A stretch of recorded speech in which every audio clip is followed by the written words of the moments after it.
Nobody wants a boss, nobody wants an employee, nobody wants to really work with people who don't see things from any perspective other than their own. How can one see if something's a dead-end job? What should they be looking at for?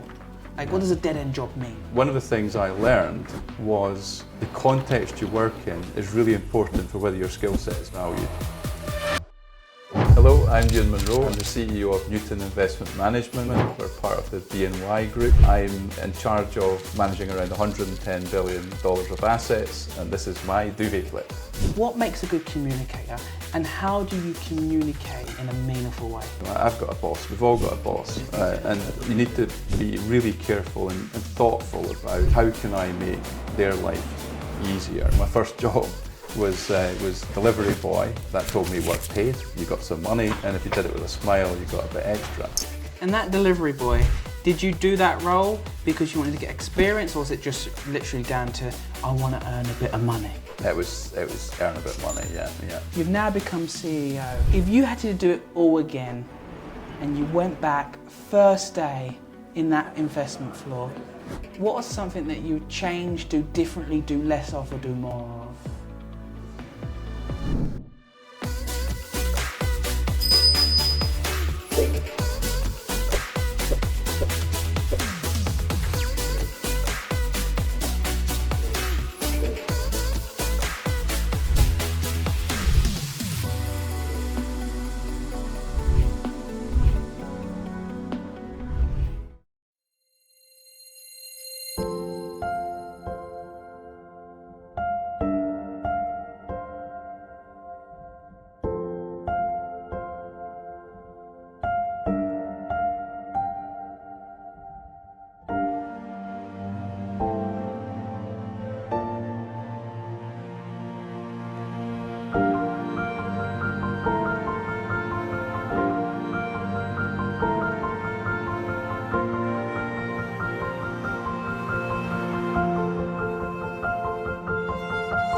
Euan, how are we?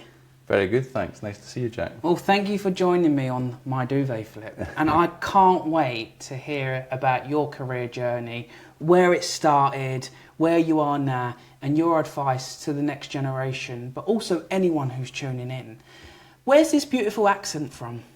It's from Fife in Scotland. That's probably changed a little bit over the years. Where I was brought up, I think if I spoke in my natural accent, I don't think you'd understand me, and many of your listeners wouldn't either. It was quite a broad accent in West Fife. So, well, I find that sometimes because I'm Essex, people can't understand me. But tell me a little bit about your growing up life. Where did you kind of grow up? What was your first job? And what did that job teach you about the world of work? Yeah. So, I grew up in a mining village in Fife at a time when the mines were closing down. So I was born in 1970. By the time I was in my early teens, the last of the mines were closing down in the sort of early 80s. It was quite a time of industrial strife.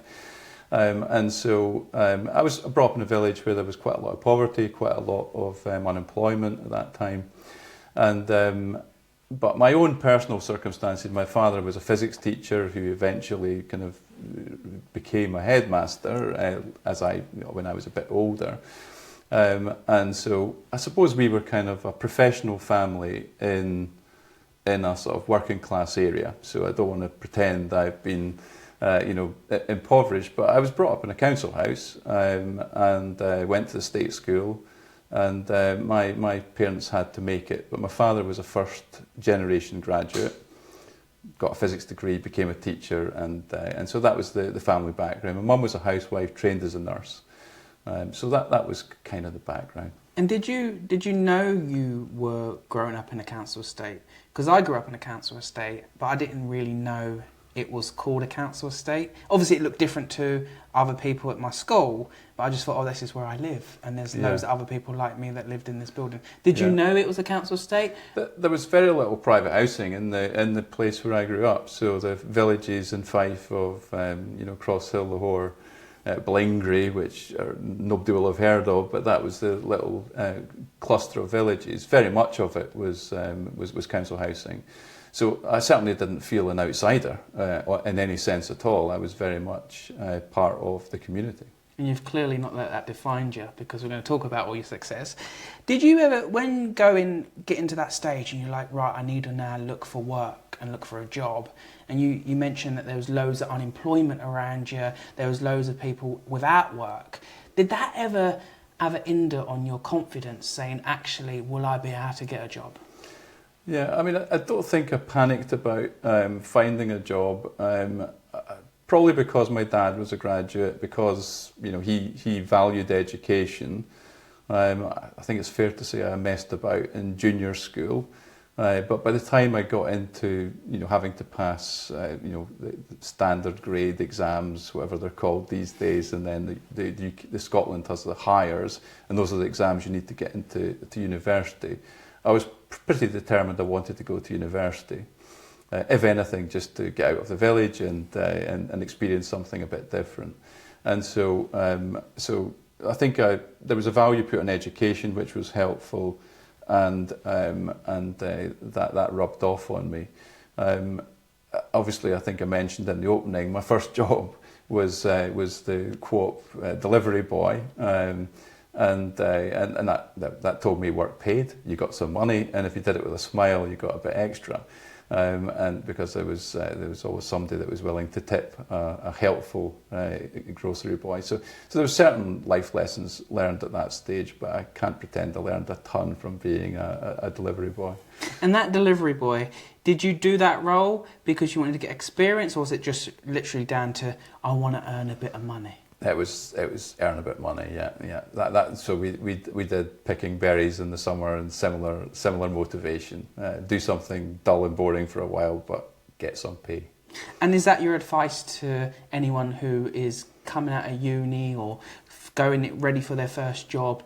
Go and get a job. It might be a bit dull and boring, but if it's going to earn you some money, learn you what the system's like and what work actually means, go and do it. I think it's good advice. I mean, to be honest, it's probably, my own children haven't been exactly exemplars of that, because probably I've been too kind to them and given them enough money that they haven't had to. So they've not really done work until they've reached the stage where they've done their education. But I think there is a value to it. And I would encourage people to, even if it's just getting used to having to be at a place at a certain time, do a job to an acceptable standard, learn how to interact with people, all of that's useful for later life. And so after you'd done your paper round, you went and did some delivery, grocery deliveries. Yeah, grocery delivery. What happened next? So I went to university. I did summer work every summer, and so again, back then, mercifully, there was no fees for studying at university, but I did have to support myself pretty much, and so working through the summer to earn money to pay for the term ahead was quite important. So, I mean, I got jobs. I was doing an engineering degree, physics and electronic engineering, and I worked for a number of engineering companies during the summer, and then also a medical physics job working on lithotripters, a machine that smash up kidney stones. I think what I learned from that was, A, I wasn't a very good engineer because I couldn't get anything to work in the lab, but B, engineering had a natural glass ceiling, at least at that time in the early 90s. The engineers were valued for their technical skills. They could go so far in a number of organisations. Medical physicists, and I worked with one of the smartest people I have ever worked with to date, Dr. Steve Pye, in the medical physics division at the Western General in Edinburgh. But he was treated as a lab technician by the medical doctors. And so one of the things I learned was the context you work in is really important for whether your skill set is valued. And maybe I just had a big ego early, but I could have, been a medical doctor. I had the results to do that. Being treated as a lab technician in a hospital setting, Steve Pye coped with it no problem. I wouldn't have been able to cope with that. Having a glass ceiling because I had technical skills wasn't acceptable to me, and I wanted to have a career where if I was good enough, I could see a route to the very top of the organisation. So I think I always had that drive, not an arrogance that I'll definitely be able to be the chief executive one day, but I didn't want to have unnatural barriers put in my place, and it was very important to have, you know, role models, people that I could see that had been the path before and nothing was in their way. And I couldn't actually see that in engineering. And who taught you that? Because you have to be quite aware to see you're either glass ceiling, there's something in your way, or something's not fibing right. You're quite aware at that young age. Is that just naturally in you? Is that something you learned? And what's your advice to those who may not be quite aware in their own kind of ecosystems? I think I did have some really good role models that I looked up to. So I had an aunt who had come from, you know, like she was a great aunt, so she was 2 generations ahead of me. But she'd grown up when the mining villages were really rough, and there was the piles of, you know, coal dust at the side of the road and what have you. And she was the most polished lady you'd ever met. She got some kind of honour, an OBE or something, and she ended up running Cortonvale Prison with women's prison in Scotland. And so she kind of rose from, you know, the miners' terraces right through, and I thought she was an incredibly impressive lady, and she was wonderful to us as our sort of grandnephews. And so she was somebody I looked up to. And then I had an uncle, George, who died very young. I think he died at 44, but he rose to be a chief executive of an American technology company's divisions, its European divisions. And I was very impressed with the fact that he didn't even do a degree. He got an apprenticeship, but he was amazingly ambitious and robust in his attitude to life. And he, despite having non-Hodgkin's lymphoma, being given 6 months to live at 21, he lived to 44, and he travelled the world being a CEO, sometimes having to wear nappies. And I was like, this guy, what resilience. So he was a bit of a hero. And then my own father, who, you know, kind of became a headmaster, I used to watch him addressing his staff, at prize nights and what have you, and the influence he had on people's lives, their careers. He was amazing in the sense that former pupils, you know, he was headmaster of Tynecastle High School in Edinburgh, and so right next to the Hearts ground, and but he would recognise pupils from 5-10 years before, and they would recognise him, and he would remember their names, and so that sort of narrative of people who I'd seen do really well from a background like me in my own family led me to believe there wasn't really a limit, and I didn't want people putting artificial limits in my way. Well, with those 3, what I call real models, I don't call them role models, I call them real models, people you can see, they were definitely not putting anything in your way. What's your advice to individuals who may seek out a real model or role model? How do you seek out the right real model or role model? Because yes, you might like a rapper singer, but they might not be the right person, because you want to get into rap, but unfortunately you can't rap, or you can't dance. I can't do both. Yeah. But how do you make sure you pick relevant real models, role models that can actually be realistic in your journey? Because those 3 individuals seem very successful, independent individuals that you had in your life, and has led you and supported you get to where you are through seeing what they did. But not everyone has that. So how do they go and seek the role models without going down TikTok and seeing a TikToker? Yeah, if that makes sense. Yeah, well, I think if obviously getting onto the starting rung of any sort of ladder is quite important, and and we might talk about how to go about that. But I think once you're on that, then getting to understand what does it take to succeed in this organisation understanding the organisation and the industry, I think is a very important thing to pay attention to.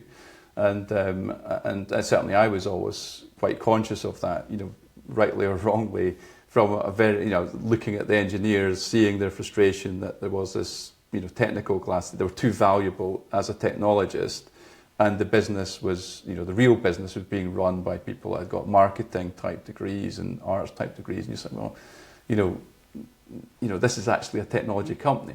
Like, again, to me, it's like when I finished my degree at Edinburgh University, I was looking at potentially technical areas that would value my technical skills, but where I could see some sort of route up. And so then I was looking at role models that weren't in my family. So it was people like, I decided to train as an actuary. And the reason I decided to train as an actuary was at that time... And what is that? An actuary is an insurance mathematician. So basically they're the ones that calculate the premium for life insurance, or how likely, Jack, you are to crash your car and what the right price should be for that. So they're statisticians within the context of the actuarial, the insurance profession. And so that was a technical career. I had been a little boy that come from Fife, gone to Edinburgh. Edinburgh seemed like a big enough world for me at that time. It was a big city. Had a lot of insurance companies. And at the top of all those insurance companies were actuaries. And so I thought, that's really interesting. There's a technical career that I can go straight in. It'll value my mathematical capability. But if you're good enough and you have the broader set of skills, there's nothing to stop you going right to the top. So that was one of the reasons why I decided to go down the actuarial route. Interesting. And then basically serendipity stepped in when I started with a little insurance company called Scottish Provident in Edinburgh. My first placement was in the investment division.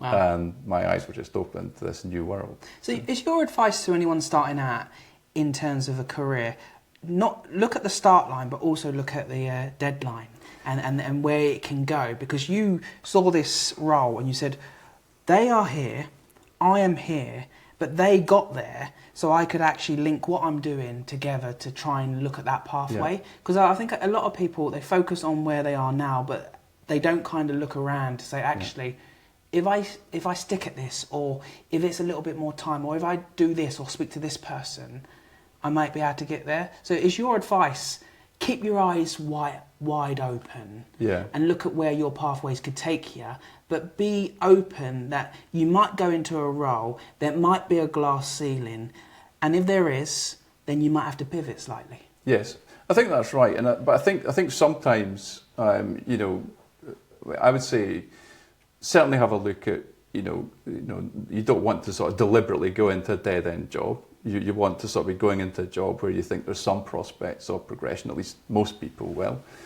But there's a lot of jobs that might look dead-end that you can really influence positively. So if I was to describe my sort of tasks when I first started in Scottish Provident as the assistant to a bond fund manager, he gave me a lot of very boring work that he expected to shut me up for some time. So it was kind of go and work out my performance numbers for the last month.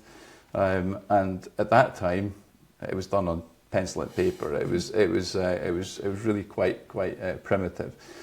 And I was a fresh graduate out of engineering school. I knew how to use spreadsheets and what have you. So it's sort of funny to think about it, but I was a young tech whiz at that stage. I see these youngsters coming in that know how to code and do all sorts of clever things I can't do anymore. But I once was that person. So I came in and he was giving me boring work, and I automated it so that he could do his performance numbers in 5 minutes. And what my advice to people that come in and maybe they've got a bit boring work is make yourself redundant and then make yourself a pest. Because actually, if you sort of take that boring work, automate it, and go back and say, I've automated that, it's now done in a few minutes. In actual fact, a lot of young people have the skills necessary to do that, and older people that lack those skills will be really impressed. Then you start to get higher order work.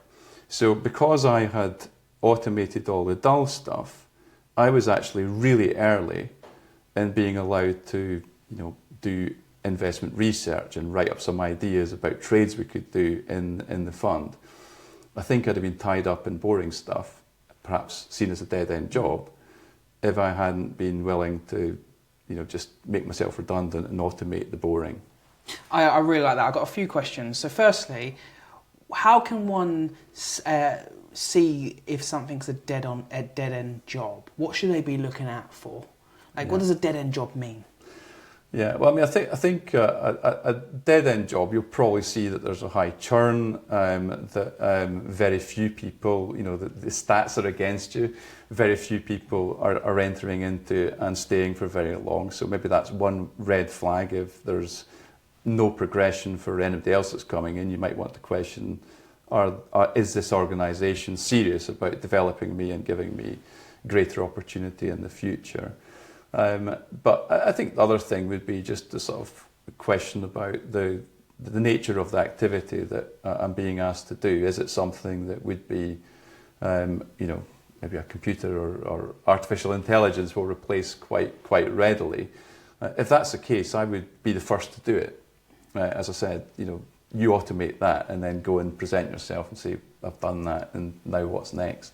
And you talked about make yourself redundant in the form of automating the job and then making yourself a pest. How do you do that with it in a professional setting without coming across as a physical pest? Yeah. How do you build that in with balance? And Yeah. and this I want to talk a little bit about communication, because I believe communication is so important across anything you do, whether you work in insurance, investment, or a media company. You have to have the right communication, and I see it lacking across all generations at the moment, just because of where the world's going. What makes a good communicator, and how do you communicate in a professional setting in a meaningful way? I think the best communicators are able to, take the complex and make it relatively simple. One of the biggest issues in my sector, the finance sector, is a number of people love to use jargon, to use the language of the expert, and actually the end point is it makes me look smart, and almost I'm pleased that the audience isn't with me and doesn't understand. And that is so off-putting to anyone. And so there's very, very few settings, apart from maybe, kind of quick conversations among experts on a trading desk or something where jargon makes sense. But certainly in broader communication, just simplifying things, just using plain English is really, really helpful. And the people that understand things best, I'm sure most the kids at school or students at university, they're the best lecturers, the best teachers were those that were able to break down a subject into something relatively simple without bamboozling with complex language. So I think that's really important. I think in terms of making an impact on an organisation, you're always, I've got a boss, we've all got a boss, and you need to be really careful and thoughtful about how can I make their life easier. So I know I talked about being a pest, but actually most bosses would like a pest that is automating lots of routine work, that is fascinated by what they're doing, and asking questions as to how they can lift some of the burden from the boss, because they also will want to do higher value work, but very often they're spending time doing something that maybe you as the observer, after you've seen it for 6 months, say, actually I could do that, so do you want me to take that off you, and then you can spend more time developing strategic business relationships, for example. So I think it's really about being helpful and being observant as to what the next level of management structure, whatever, are up to. And would you say that's one of your tips and one of your tricks that you've done across your career? What can I do to automate, and what can I do to take more on to make it easier for people around me? Yes, so I think success is, whether it's, career success is certainly being mindful of, the leaders in your organisation, what you can do to make their life easier. Business success is about thinking about customers and obsessing about what their problems are and how can we make their life easier and solve their pain points. So I think, the critical thing is nobody really wants an employee, nobody wants a boss, nobody wants an employee, nobody wants to really work with people who don't see things from any perspective other than their own. And so what you have to exude is, it's better if it's an attitude rather than an act, but real interest in customer and real interest in how you can do more to help your organisation move faster. Joining an organisation to becoming the CEO, is it that simple? Do you just literally go from one role and you go, okay, the next role is this, but everyone's trying to go for that role and I'll go to the next one and you become the CEO? How does it work, and what's your advice for anyone looking to grow and grow their career and get to the next step? Mm-hmm. Yeah, I thought that's the way when I first started. I thought, I'll join as an analyst, then I'll become a fund manager, then I'll become the head of desk, then chief investment officer, and then I'll be the CEO. So I kind of thought it was very linear. I mean, around my exec table, where we're talking about, that's all the C-suite executives, there's almost no one that's had a career path that is linear in that way. And my advice, the way it worked out for me, was several of those steps were missed out. But the way it worked for me was, I actually started to form a view. Once initially you're just a sponge and you're just absorbing things. Maybe after 5 to 10 years in the industry with a bit of specialist knowledge in a specialist area, and nearly everybody has to start being an expert in something in quite a narrow skill set. And I like talking about T-shaped individuals. So you start somewhere with deep technical expertise or deep knowledge, and then you broaden out at a later stage. So as I was coming to the top of that T, so I think I've been a technical expert for long enough, I'd like to do something broader and more senior. I looked at the industry and I thought there was scope for change. So back then in the asset management industry, the senior positions, obviously you also had a chief executive and a chief investment officer, but the next level down, which is what I was aiming for, the big jobs were sort of head of equities, head of fixed income, head of real estate, head of private equity if you had private equity. But head of multi-asset wasn't really a thing at that time. And I sort of spotted this and I thought, actually, at the end of the day, when people are building portfolios, they nearly always are multi-asset portfolios. And we've gone too far down this route of deep specialisation in different areas. We need somebody to build really good multi-asset solutions. So I put all my energy into building a multi-asset franchise and getting that position, which was seen as the most junior of the positions on that sort of elevated plane below the CIO. But in the firm I was in, very quickly, remarkably quickly, it became to be the most profitable, largest division in the company. So I think it's where's that sort of clear space, because the established people already were head of equity, head of fixed income. They didn't want that multi-asset job, and I did. And I think that's kind of, if you're wanting to move fast, you might need to move unconventionally. You might need to move to the side. You might need to take a challenge that nobody else is ready for, fix a problem that everybody's running from. And if you do that, you'll make a name for yourself and you can move faster. And how did you get to that mindset of doing that? Because everyone looks at the shiny star. Yeah, that is the job I want because that's the best in the business. And yes, I've got competition and there's 3 other people that could get it as well, who probably would get it over me potentially, because we all have imposter syndrome when we think about that stuff. And then you're sitting there going, oh, actually, there's this thing over here, there's this role over here that could be something, it could not be something, I'm judging it, and I'm going to take this route instead. How does one become very thoughtful, reflective and smart to even consider that? Yeah, I think to some extent, I'm sure there must have been some data to back it up. But I think for me it was really just a realization that what people actually were buying in the market at that time, people were buying multi-asset solutions. It was just when it arrived that, so let's say they bought a balanced fund that was split 60% in equities and 40% in fixed income securities. The head of equities and fixed income was saying, that's my client, at least 60% of it's my client, 40% is mine. And in actual fact, as far as the client was concerned, they had a relationship with the organisation and they thought they'd bought a multi-asset solution. So I saw that we just actually weren't addressing the client in the way that they understood them to have contracted with us.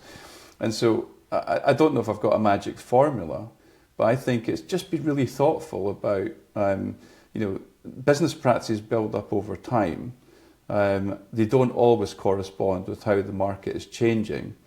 And if you can just be that thoughtful person that's saying, actually, I think we're missing an important aspect here of how clients are engaging with our industry, you might just spot a gap.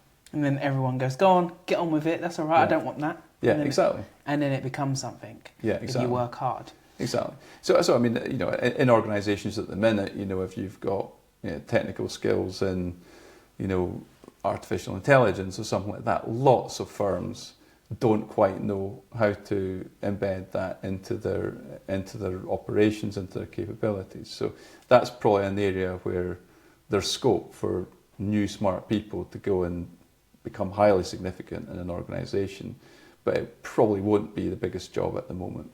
And I want to turn a little bit to investments. Like, what is the investment industry? Who is it for to get into? Who can get into investments? And why is it a good career? Yeah. Well, I think the answer is these days the door is wide open. I mean, I think it's fair to say that we do want to get smart people. We do want to get people who value learning and education. But we've got a fantastic vocational trainee program where we take people usually from a state school background, who have shown they're smart, they've been able to get good grades and they're committed to education, but they don't want to go through the cost of, they're maybe frightened by the cost of university, there's maybe no family, and we put them through a vocational training, we give them support through a degree. And we've had young people coming. I mean, I had one 21-year-old girl who'd come through that program, I should probably say women, who'd come through that program, but at 21, she was buying her own home in London. How many people can do that? Not many, isn't it? Empowering. This is not someone this is someone who've obviously got a mum and dad, but not a bank of mum and dad, not a trust fund. It's not coming from that sort of background. So I think there's really, the door is open to anyone from any background if they spot the opportunity and want to get involved. So things like the vocational trainee program are opening that net. And how would one find out about that program? Where do they go to kind of walk through the door? Because obviously there's one thing walking through the door, then you have to show that you want it, the education, the smartness, that you're right culture fit and all that. But where can they go? How can they access this? Yeah. Well, I mean, I think there's a diversity program associated with the Investment Association, which is the industrial group. I actually sit on the board of the Investment Association, and it represents the entire asset management industry. Our particular vocational trainee program isn't in association with the diversity group. It's something that we're doing with another group. Our particular vocational trainee program is done in conjunction with the brokerage group, which opens the door to quite a number of organisations.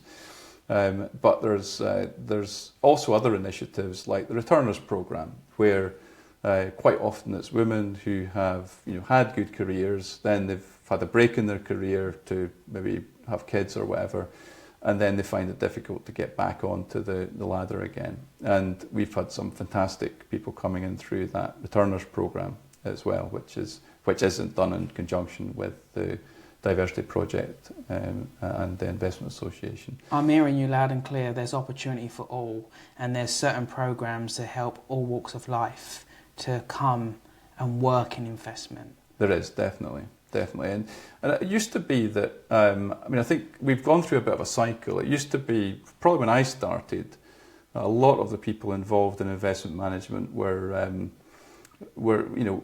particularly technical. They often had PPEs from Oxford or something like that. So they'd been to good universities. They were clearly smart, but they hadn't necessarily a lot of quantitative skill sets. And then I was probably one of the generation that came in that was much more technical, engineering orientated, and I suppose investment became a little bit more quantitative, scientific, a lot more focus on risk control, etc. But in actual fact, a lot of the technical stuff that certainly I did early in my career, now you've got Bloomberg machines and other tools that do all of that for you. And so in actual fact, we're maybe going full circle, and we just need people who are smart, creative, thoughtful, with all kinds of different degrees that can actually make an impact on, or none actually, as I said earlier, to make a real impact on our profession. So for someone like myself, I want to get into investment. What would you say to me do next? I have no idea about the industry. Yeah. I have no network, but I'm passionate. I'm curious. Yeah. I'm good with people. What would you say? Yeah. I think that, I think one of the things that's really important to succeed in anything is to be really passionate about it, really excited about it. And it's actually one of the reasons I joked about in engineering, not getting things to work in the lab and the glass ceiling.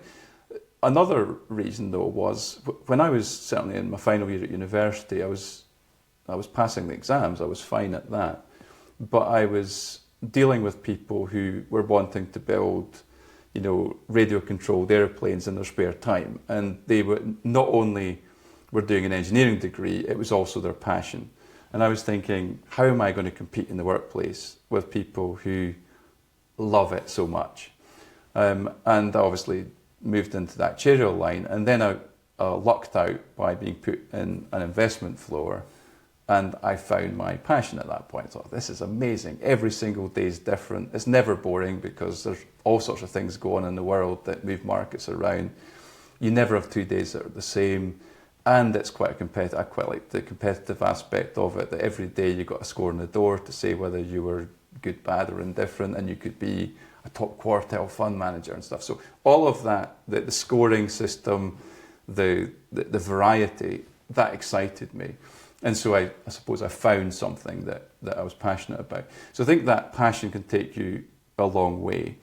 I think the thing for someone who wants to get in, I think you do go through, look up the Diversity Project website on the Investment Association, maybe go through the brokerage. If you want to go to university anyway and do a degree, probably doesn't matter too much the subject you do, just get a first, just get a 2-1, just do really well so that you've got, you can start opening doors through doing well. But also when you're at university, perhaps join an investing club or something of that nature to have something to talk about that is relevant to the industry. Wow. And in terms of investment, a lot of young people, they want to invest. They don't know really, some are really passionate about it and really get into detail on what it all means, and some just don't have a clue. And you see things, whether it's on TikTok, whether it's on another social media channel, where it's invest this and get this, and sometimes it blurs the line on what's real and what's not. Can you just give a little bit of kind of information from your experience in terms of what is investment, in terms of investing? How should you invest? Should you invest when you're young? Tell us a little bit. What to look out for? Yeah, I think I'll sort of draw a distinction between savings and investment, and then I'll sort of draw a distinction between investment and speculation. I think that would be perhaps helpful. So, savings are a relatively short-term thing for a rainy day. Trying to put something aside so that if your washing machine breaks down or whatever, you've got some liquid cash to deal with it. So I think, a lot of people, certainly my family growing up, we never really got beyond savings. There was no money in the stock market. There was no real long-term kind of investing in that sense. And so a lot of people get to that savings point. They understand that. Investing is sort of saying, actually, if you just have money in savings and you don't have a rainy day and it sits in savings for a very long time, you might as well have spent it, because inflation starts to eat away at that, and so it becomes less valuable over time. So you might well have spent it earlier. Whereas if you invest it and you put it in the stock market, for example, in real businesses operating in the real economy that are growing their profit over time, they're growing with GDP, that's going to be more valuable in 5-10 years' time, in all likelihood, than when you put it in. And so investing is taking, and I appreciate life's tough for a lot of people. They don't have a lot to set aside. But whatever they can afford to set aside, and they think they're setting it aside for a longer period of time, 5-10 years, or maybe looking towards retirement. I see a lot of people putting money in cash ISAs. I say, why not just put it in a stocks and share ISA? If you're going to be locking it up and regarding it as sort of, kind of something for the future, get a proper long-term return that's going to beat inflation. And so that's really what investing is about. It's moving from savings into something that's going to exceed inflation over the medium term, and investing in the real economy.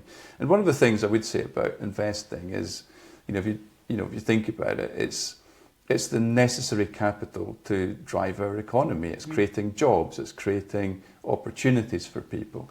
And so, again, I think sometimes finance in the city gets something of a bad rap, and some of it is deserved, of course, in some sectors.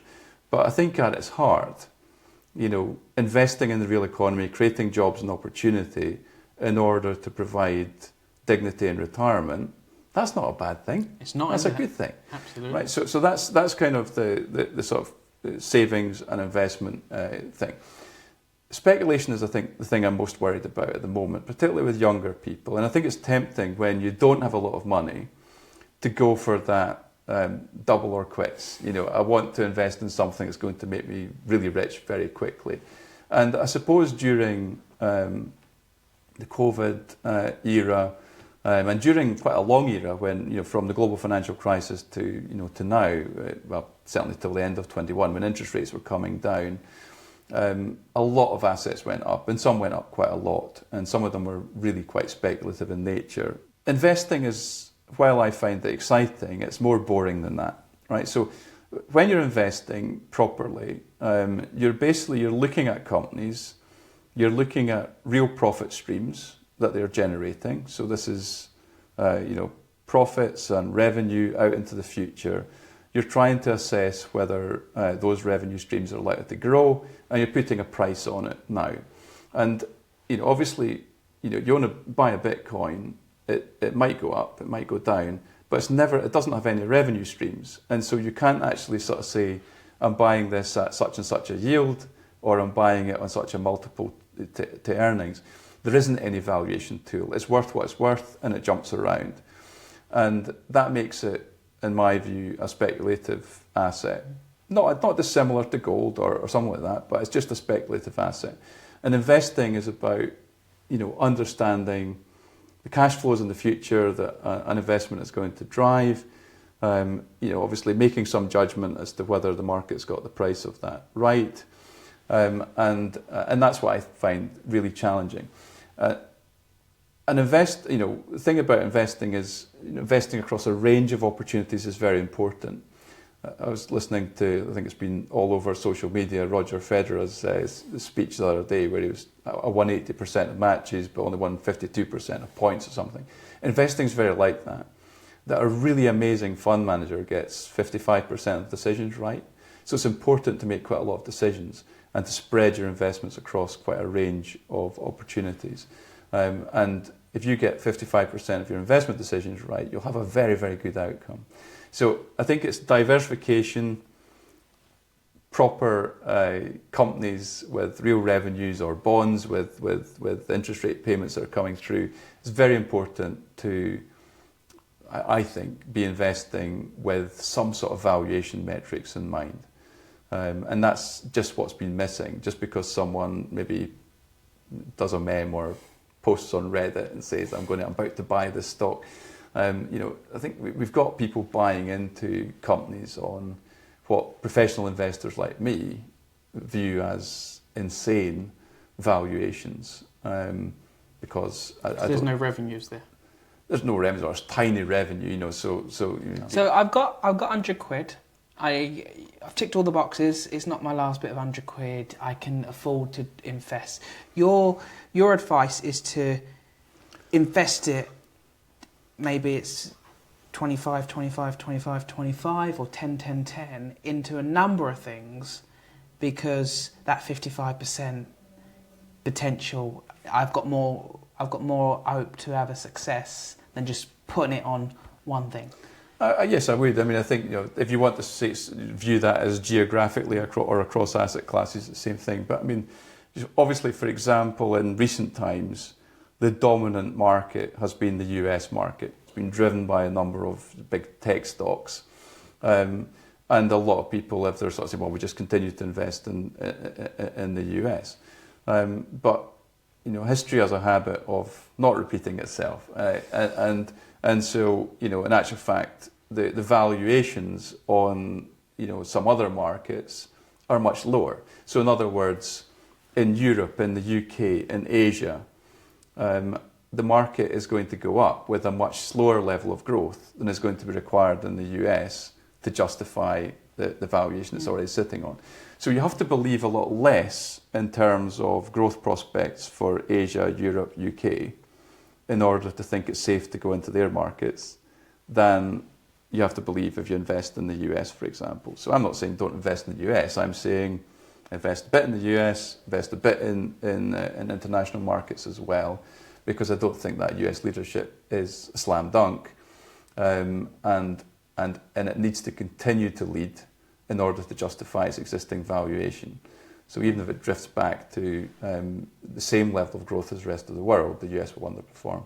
So that's kind of the benefit of a diversified approach. And where do I go to invest my 100 quid as a retail investor, someone on the outside, as an individual?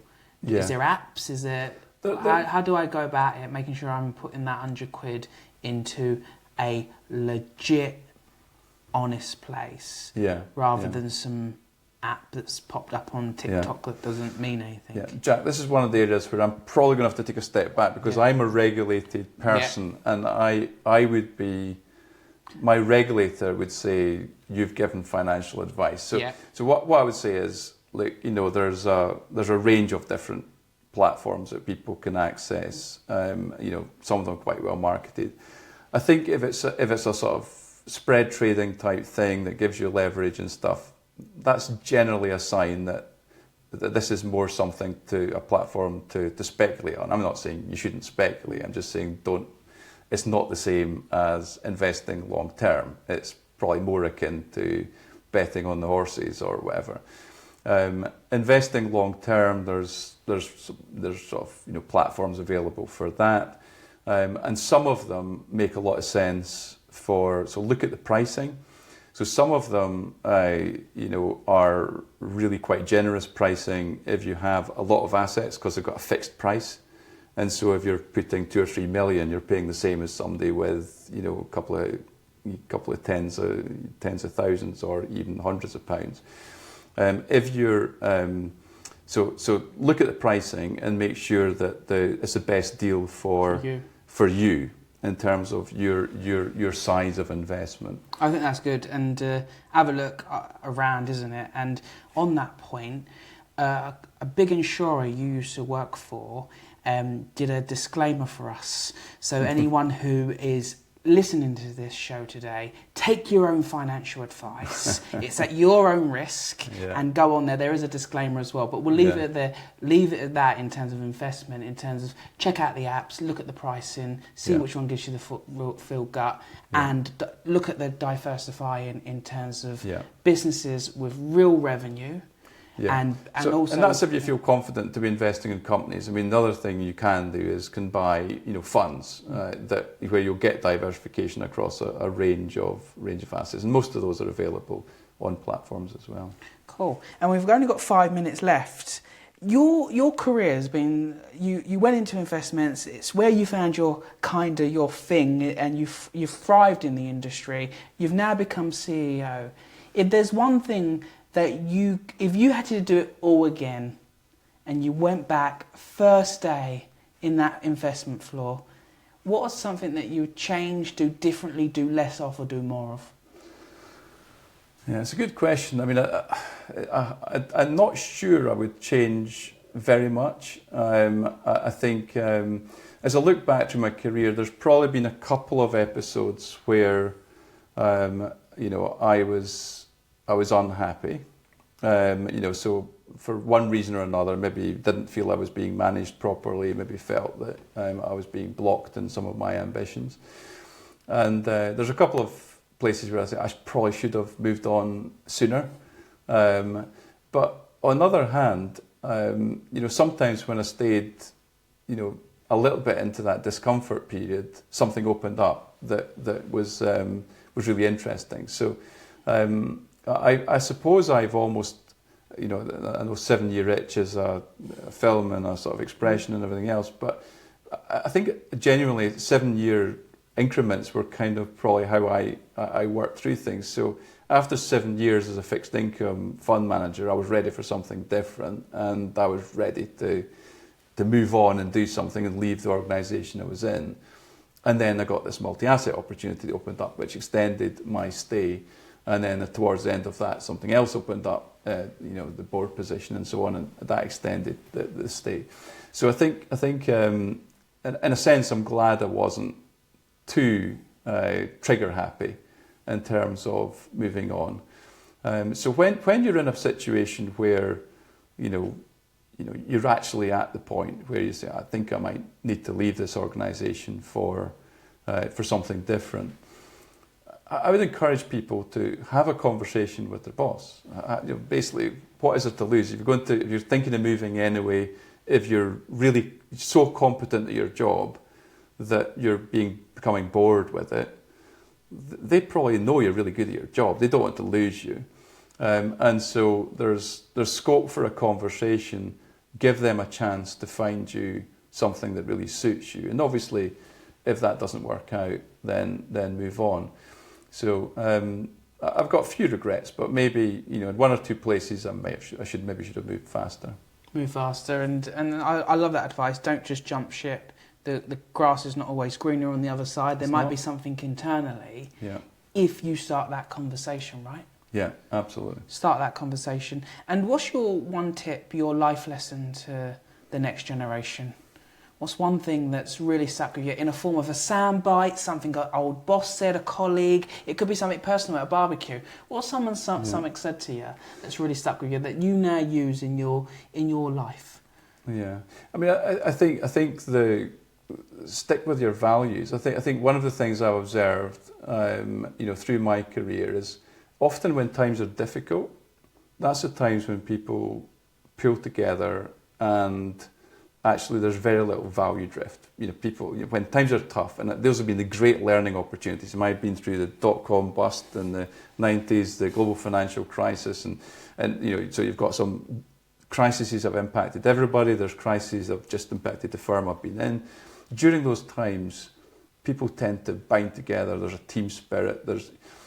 When values tend to be lost, it's actually in success. So when things are going great, when money's easy to be made, people lose their values. And that's what I would never trade your values. I love that. Values tend to be lost in success. That is just brilliant, because I think that's a fantastic way of seeing it. And my final question, are you ready? What's your duvet flip? What flips your duvet in the morning to get out of bed? I love growing businesses. So for me, the challenge of turning up at Newton and trying to get Newton to be the most admired asset manager in our sector and be one of the fastest growing, that's that's what gets me out of bed. And I've got wonderful colleagues to go on that journey with me. I think it's a plausible North Star to share with the firm, and I get up and I get on with that journey. So no different to your first day on that investment floor, right? Yeah, I mean, I think I probably wasn't trying to. Early on I was trying to build a little bit of a reputation for myself in the industry, that I was useful, that I could do things. Then I was trying to build a really good fund. Then I was trying to build a really good team capability. And now I'm trying to build a world-class, leading, most admired firm. So it's kind of, I suppose the scope of the ambition has got greater, but the passion is the same. Wow. I was really thank you for sharing your time today, coming on, sharing your career journey, but being really real and realistic with it, and then also educating us on investment, because I think that's one thing that we all need help with the younger generation. We see all these bitcoins and all this different stuff that comes up online, and we don't really understand it. And sometimes you just take a step back and actually look at it and go, right, let me look at this in a real way. And for anyone, no matter who you are, you can join investment. You can get a career, and there's programs, there's industry programs, but also you've got your own programs internally that you can actually join and build a successful career. Absolutely. And be like that young girl, that young woman, I said it as well, yeah. who got onto the property ladder at 21. What Exactly. an amazing experience. Exactly. So it's absolutely possible. I think to some extent, I'm a bit of an example of, sort of little boy from a mining village that didn't really expect to be a city CEO, but it is possible. Thank you.